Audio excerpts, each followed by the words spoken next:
evangelizarmos cada pessoa que passa por nós todos os dias, tais pessoas irão para o inferno por nossa culpa. Isso fica bem ilustrado em um vídeo que ficou muito conhecido há cerca de 15 anos chamado A Letter from Hell, disponível no YouTube. Esse vídeo é a narração de uma carta que um descrente morto, na antessala do inferno, escreve para o seu amigo cristão na terra, descrevendo como ele morreu, como ele está apavorado com a iminência de ser lançado no lago de fogo, e principalmente como esse amigo poderia ter evitado isso se houvesse falado sobre Jesus para ele. Esse vídeo tem o mérito de ser realmente aterrorizante e ele retrata vividamente a consciência de alguém prestes a ser lançado no tormento flamejante eterno, e não apela para ficções tolas para gerar esse efeito. Porém, a sua intenção de instar os crentes a realmente evangelizarem os seus amigos descrentes lança mão de um erro teológico e de um enredo inverossímil. O erro teológico é a culpa de um descrente ir para o inferno ser do crente que não evangelizou. Nada se fala sobre o pecado e a culpa pessoal do descrente. É como se o inferno fosse uma fatalidade, algo como uma lei física, e não uma sentença judicial de Deus. O descrente é um tadinho, e o verdadeiro monstro é o crente que falou pouco. Quanto ao enredo inverossímil, o descrente afirma que várias vezes perguntou sobre Jesus e o amigo crente a que desconversava. Eu realmente nunca vi uma situação assim. Pelo contrário, os descrentes são por natureza desinteressados em Jesus e, quando acontece de Deus mover um deles a fazer perguntas por iniciativa própria, os crentes costumam responder no melhor da sua capacidade. Quando é que um crente se recusa a falar sobre Jesus mesmo com o descrente implorando por isso? Essa situação esquisita parece ter sido elaborada justamente para tornar o erro teológico mais crível. Portanto, se você é um cristão, saiba que cada descrente irá para o inferno pela própria culpa, uma culpa pessoal e intransferível. Eles pecaram contra Deus e rejeitaram a verdade. Isso se aplica inclusive para pessoas que nunca ouviram o Evangelho. A Escritura ensina que todo homem tem conhecimento suficiente da revelação de Deus na sua consciência para condená-lo. Eles conhecem a lei de Deus, eles percebem a manifestação dos atributos de Deus na criação, mas não dão glória a Ele. Romanos 1:2. Portanto, eles não são coitados. Eles merecem ir para o inferno e são responsáveis pela sua própria culpa. Não obstante, há uma responsabilidade ministerial do cristão pelo anúncio do inferno. Deus afirma em Ezequiel: a ti, pois, ó filho do homem, te constituí por atalaia sobre a casa de Israel. Tu, pois, ouvirás a palavra da minha boca e lhe darás aviso da minha parte. Se eu disser ao perverso, ó perverso, certamente, morrerás, e tu não falares, para avisar o perverso do seu caminho, morrerá esse perverso na sua iniquidade, mas o seu sangue eu demandarei de ti. Mas, se falares ao perverso, para o avisar do seu caminho, para que dele se converta, e ele não se converter do seu caminho, morrerá ele na sua iniquidade, mas tu livraste a tua alma. Ezequiel 33:7-9. Existe uma conexão entre a responsabilidade de Ezequiel e a sua vocação profética. Ele era responsável por fazer conhecida a condenação de Deus contra os ímpios porque Deus o colocou como atalaia espiritual da cidade. A questão é se Deus irá exigir de nós o sangue de todo ímpio que passou pela nossa vida, caso ele morra em seus pecados sem que nós tenhamos anunciado a mensagem de arrependimento. Eu não creio que esse seja o caso, porque o texto fala de uma responsabilidade, como destaquei acima, ministerial, e os cristãos não são idênticos na sua ação ministerial. Os cristãos diferem uns dos outros no seu foco, no alvo dos seus esforços prioritários, conforme a área de gestão que Deus designou para cada um. Dificilmente o próprio Ezequiel tenha conseguido pregar sobre Deus para cada indivíduo que encontrou após o seu chamado. Na verdade, ele profetizou estando em exílio e o seu público eram os judeus que estavam exilados com ele. Os habitantes que haviam restado em Jerusalém provavelmente não ouviram anunciar todas aquelas coisas que diziam respeito a eles. Então, quando ele denunciava o pecado dos judeus de Jerusalém, isso era para o benefício do seu público em exílio, não para aqueles ímpios sobre os quais ele falava. Não desejo desencorajar o evangelismo de modo algum. Pelo contrário, deveríamos evangelizar muito mais do que o fazemos. No entanto, as palavras de Deus sobre a responsabilidade do mensageiro devem ser entendidas conforme o nicho ministerial que o Espírito concedeu a cada cristão. É importante ressaltar isso, porque os cristãos frequentemente tornam-se culpados do sangue dos ímpios precisamente por aplicarem a sua energia em ações evangelísticas que não são da sua responsabilidade direta em detrimento daqueles que são. Quantas vezes você já viu cristãos se empolgarem com ações de missão e evangelismo pela cidade ou por outros países enquanto negligenciam o discipulado dos seus filhos? Quantas vezes você já viu cristãos extremamente atuantes na igreja enquanto deixam a própria casa entregue ao caos? Veja, se você não é um ministro da palavra, se você não é um missionário, mas é apenas um pai ou mãe, Deus não irá cobrar o sangue dos orientais que você não evangelizou, mas com certeza Ele irá cobrar o sangue dos seus filhos se você não os disciplinar para que obedeçam a Deus. Existe um desequilíbrio perigosíssimo quando um cristão quer salvar todo mundo do inferno menos os próprios filhos. E por que não dizer, menos a si próprio inclusive, porque muitíssimos cristãos professos estão em risco de serem condenados ao inferno por descuidarem da própria ideia de Deus matar os ímpios, inclusive matar criancinhas. Já era apresentada aos filhos desde que eles aprendiam a fazer perguntas. Para elas, isso não era uma cena de terror, e sim uma festa pela libertação. Nada há de abusivo nisso. Desde que o meu filho tinha 2 anos, ele aprendeu que o inferno é um lugar de fogo e dor que nunca acaba, e que Deus irá lançar Satanás, os demônios e as pessoas más lá. Depois, ensinei que nós também nascemos como pessoas más.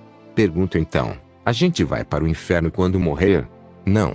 A gente vai para o céu. Por que a gente vai para o céu? Ele responde, porque Jesus nos salvou e nós o recebemos. Foi assim que eu ensinei a ele, e nós repetíamos esse diálogo quase todos os dias. Depois que ele fez 3 anos, eu elaborei as doutrinas da criação, da queda, da depravação total, do pecado original e de como a graça de Deus e obra de Jesus nos livram do inferno que merecemos por natureza. Ele entende tudo e várias vezes faz perguntas. Saber do inferno não é traumatizante para as criancinhas. Ir para lá é que é eternamente traumatizante. E o modo mais eficiente de garantir que o seu filho vá para lá é nunca alertá-lo sobre esse destino.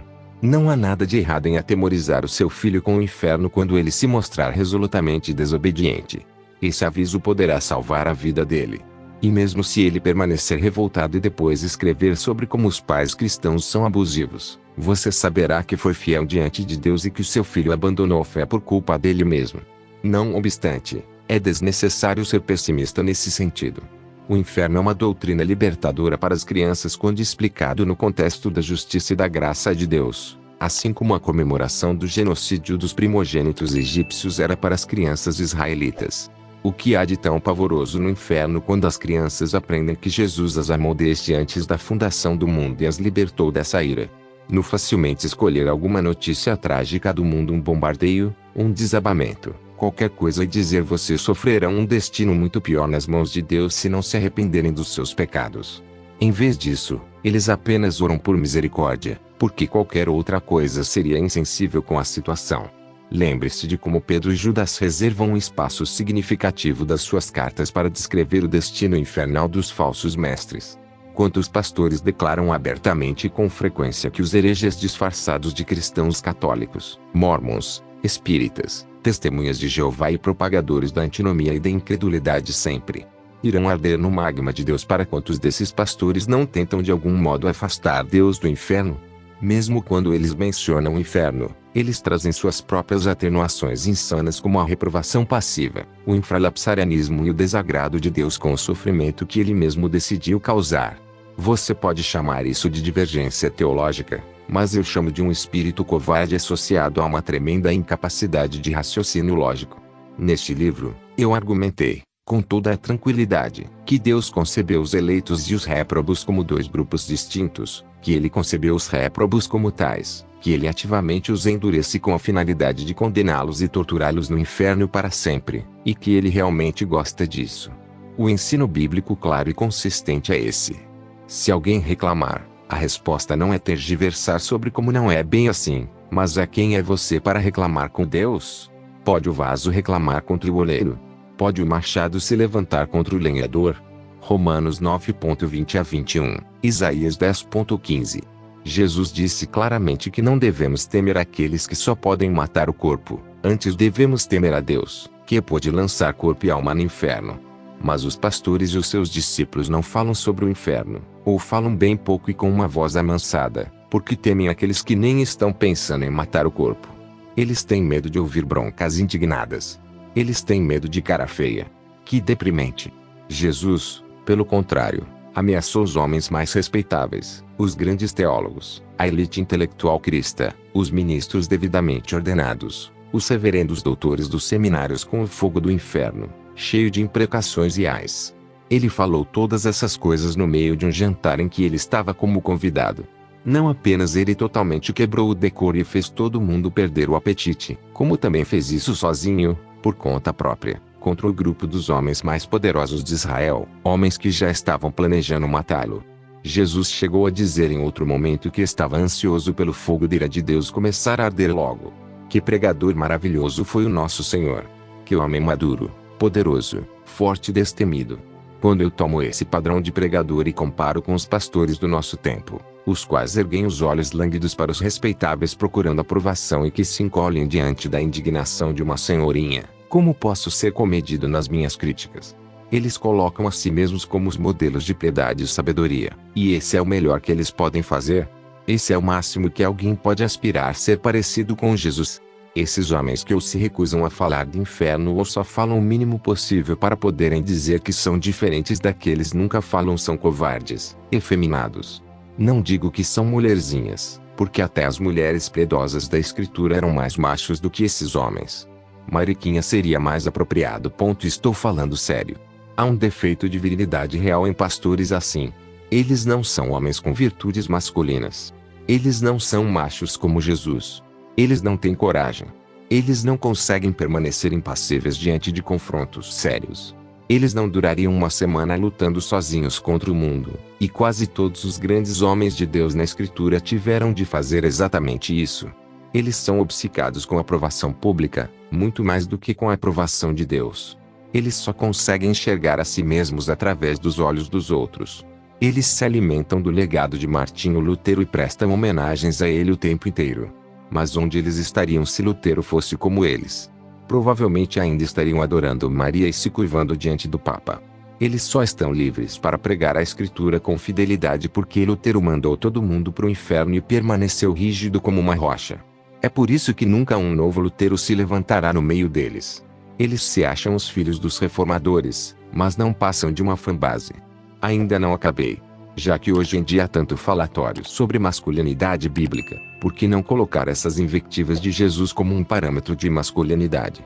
E olhe que nem estou falando sobre derrubar mesas e bater nos hereges com chicotes, como ele fez. O fato de que Jesus fez isso demonstra que suas imprecações sobre o inferno ainda não eram o máximo que ele estava disposto a fazer. Mas concentre-se nessas cenas. Pergunte a si mesmo se o pastor, o oficial da igreja ou o professor de ABD sorridente faria o que Jesus fez. Será que ele fala sobre o inferno com frequência? E será que ele fala não só como um objeto de estudo doutrinário, mas como uma arma vocal para aterrorizar os descrentes e os crentes adormecidos? Se ele não faz essas coisas, ele não pode te ensinar sobre masculinidade bíblica. Ele não pode ajudar o seu filho adolescente a amadurecer. Ele não pode.